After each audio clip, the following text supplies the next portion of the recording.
Hey guys, it's Peyton, and today I have something amazing to share with you. Something chaotic, crazy, and I can't even believe it freaking happened. If you've been on my channel before, you know I have an obsession with the Hunger Games. You see it, I know it, you know it, we have been through this before. I have a whole Hunger Games playlist on my channel, and honestly, I reread the books a year or two ago and reignited my huge amount of love for the series, and I don't feel like I've had that rush of excitement for a book since I reread the books. You know, I just have not found a book that really just took my life away and just made me only think about the book, where I was just reading for hours and hours on end, because normally I read a book, get a little bit bored after an hour, go do something else, come back and read some more. I have not found a book that has completely stolen me away to a whole new world in so long, and I think that comes partly because I just read so much and I've read so much over the years, and it's just hard to find anything new, something that gives me joy,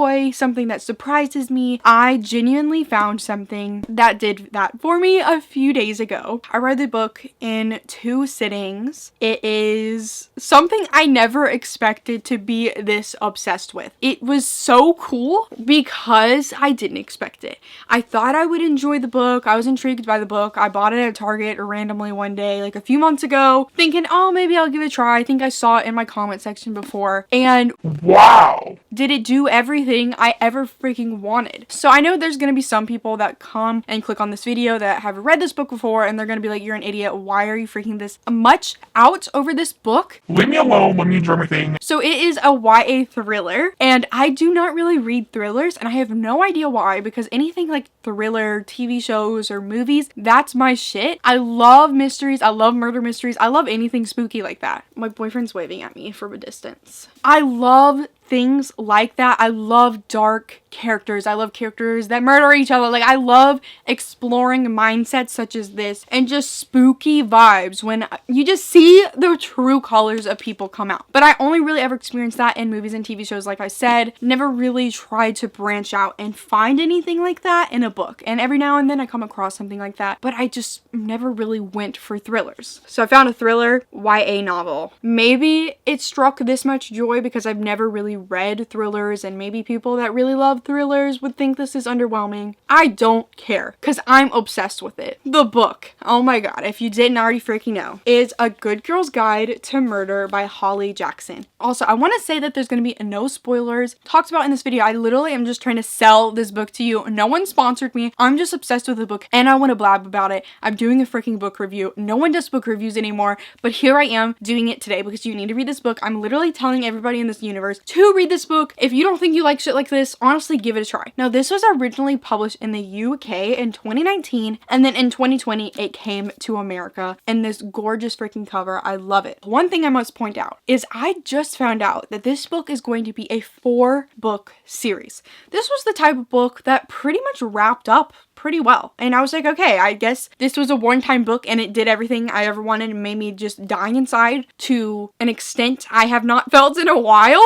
But I thought it was the end of the journey. And obviously that was really sad. I hate when things like that happen, when you just loved a book so much and then it's over. But then I tweeted out my Goodreads rating and people are telling me, Peyton, you gotta read the sequel. It's even better than the first one. And I'm like, what? And the sequel is already out in the UK. You can bet I went on Book Depository and ordered myself a copy of that. It's gonna take weeks to get here. But I'm that excited about this series that I must have the second one as soon as freaking possible. So what is this book about? So it's a typical murder mystery. It is so awesome because the concept immediately, I'm like, why did I not think of something like this? This is such a good idea. This girl named Pippa, she goes by Pip. I hope I pronounce it right. She is a senior in high school and she's doing a project, a senior project. A lot of us have to do it. I did a senior project and she got to choose any topic she wanted, and she decided that she wanted to focus on a murder that happened 5 years ago in her small town. She wants to reinvestigate the murder and see if the person that everybody said killed the teenage girl really murdered the girl. Because the whole story of this murder is it was a teenage girl named Andy Bell. She got murdered. Her body never found though. And murdered by her boyfriend named Sal. Sal was getting investigated by the police and he ended up committing suicide a few days later. So that's the whole premise of the book. Pippa has for years felt like there was just so many inconsistencies in this case. She knew Sal a little bit as a kid and she just didn't feel like this felt like something Sal would do.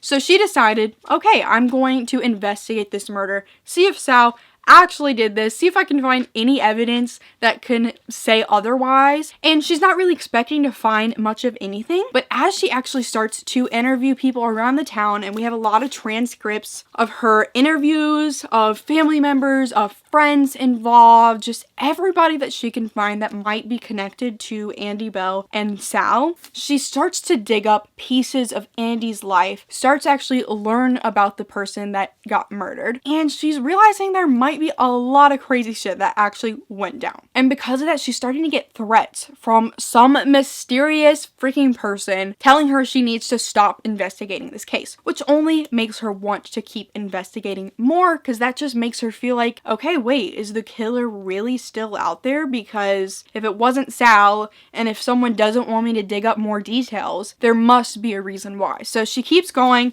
and she actually teams up with this guy named Ravi. It's Sal's younger brother, and they end up like working together to try to solve the case. Ravi ends up having a little bit like of a romance with her, but it's such a small part of this book, and it was the perfect freaking amount. This book was so good because it reminded me of like one of my favorite shows when I grew up, Pretty Little Liars, but Pretty Little Liars was terribly written with the mysteries. Like, the mysteries were terrible. Everybody looked suspicious at one point. Then, like, the show would change their minds and, like, delete information. Like, just act like certain things never happened. This book was planned out to the T. Everything makes sense. Every character that we came across, every character that we interviewed, they were done so well. They felt like a real person. We got down to the nitty-gritty of their issues. We really got, like, the characterization of all of these people. And I think the main character, Pippa, is a character that I really freaking like because I relate to her. She is so obsessed with doing homework. And not because like she just loves homework or something. The vibe that I get from this book is that she is just not wanting to focus on herself. So what she always does is she throws herself into whatever project she's currently dealing with. Whatever school project, whatever it has to be. She doesn't want to be stuck with her inner thoughts. So she's always forcing herself to focus on something. And in this book, it just so happens to be this murder case school project. You can see how she actually has a lot of flaws doing that because she's not taking care of herself. Her parents are even worried about her. Like, she really needs to give herself a break. And it's obvious that even before this murder case, like, she was doing things like this and never really let herself have any fun. And I feel like this is something I can relate to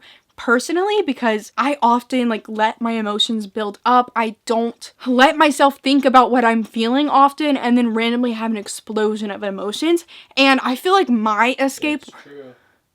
Are you okay? Yeah, I just wasn't expecting you to talk. Sorry. That made you cough? Yeah.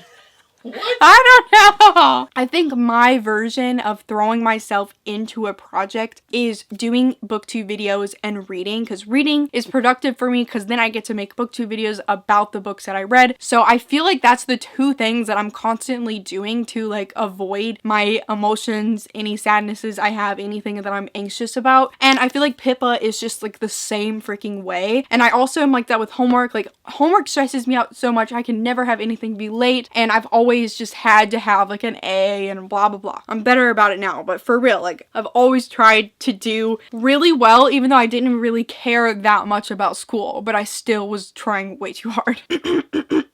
I think I also just had such an amazing time with this book because, once again, like I said, it was just so well thought out. This author is obviously very freaking smart. There was a plot twist, I feel like, every freaking chapter. She really kept me on edge. I haven't been on edge with a book this much in so long. I mean, I'm a very logical person. I really think these things out. I'm always constantly trying to come up with theories. While I did kind of get a few things right, I didn't think I was right. And honestly, honestly, I don't even feel like I can say I was right. I was really only right about one thing, and it was probably the most obvious thing about the book. Let's be real.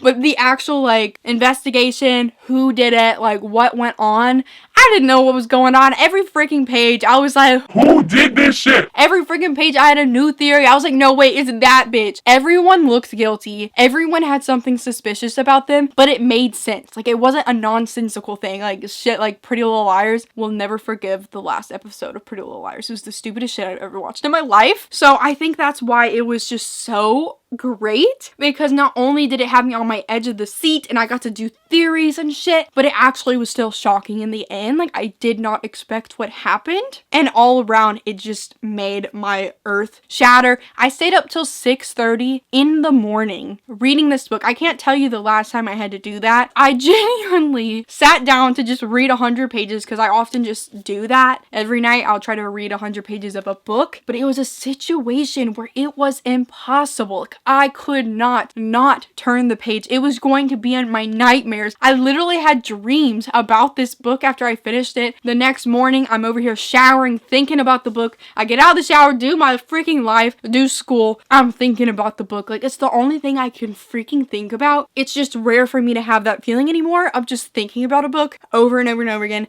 And I really think it's going to stick with me. And the fact that it's actually going to be a 4-book series, and the second one is like as highly rated as this one, and people say who loved this book loved that one even more. I can't even imagine how that book is gonna top this one. I'm like, it was that good. And it's crazy because I don't even have that many tabs, because honestly the whole thing was good. And most of my tabs were like funny moments, because the character Ravi, Sal's brother, Sal, the guy that everybody thinks murdered Andy Bell, he is such a good character because his family for 5 years, like, they have been attacked by the whole town. Everybody is just so like monstrous. Everybody just like went with what the police said. Sal murdered Andy. Nobody could ever question it. And yeah, there is a lot of evidence against Sal, so I can understand. But you know, his family didn't do the crime. And you know, there's also ways to doubt that Sal even did the crime. And the whole book, you also wonder, like, did Sal actually do it? Like, you just don't freaking know the whole freaking time. Robbie, like, I really liked him because, you know, he's really sad, and we see him go out in public, and we see people be nasty to him, but he's also just such a good sport. Like, he is funny. Like, he has several funny lines. This book actually was freaking funny, and it was because of him. I also feel like this book has a good message because it actually does speak on racism. It does point out several times where Pippa actually kind of calls out some of the people she's interviewing who are so like viciously against Sal. Sal is Indian, and she points out how there's a bit of a bias because the reporters that hated on Sal so quickly in the past have defended like a white man in a very similar situation. And she asked him like, why, what is the difference? Is it because he's not white? And it's so freaking true. People are terrible. I'm pretty sure Pippa's stepdad is Nigerian. I remember reading that in a paragraph, but I might be wrong, but I'm pretty positive that her mom remarried and married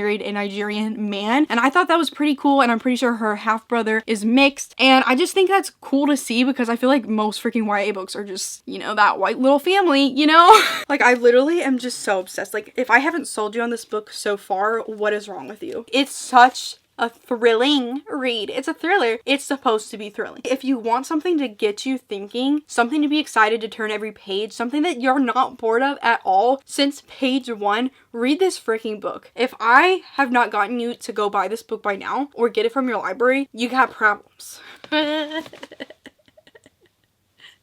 So I'm gonna have to probably wait weeks till I get the second one, Good Girl, Bad Blood. I think that's what it's called, from the UK, because Book Depository is so freaking slow. That's why I normally don't order from them unless I'm trying to get an international copy I couldn't get somewhere else. I literally don't know how I will ever read a book again. I want to go buy a whole bunch of thrillers. Leave me some recommendations down below. I don't care if it's YA or adult books. I need experiences like this one again. Like, I've just opened the doors for books like these now, and I need books like these. It literally gave me everything, and I do not know why I've been waiting so long to read thrillers. I'm recommending this to you if you haven't read it already. Thank you guys so much for watching me rant about this. Just buy it, read it, love it. It's everything. Oh my god, I just hurt my knee.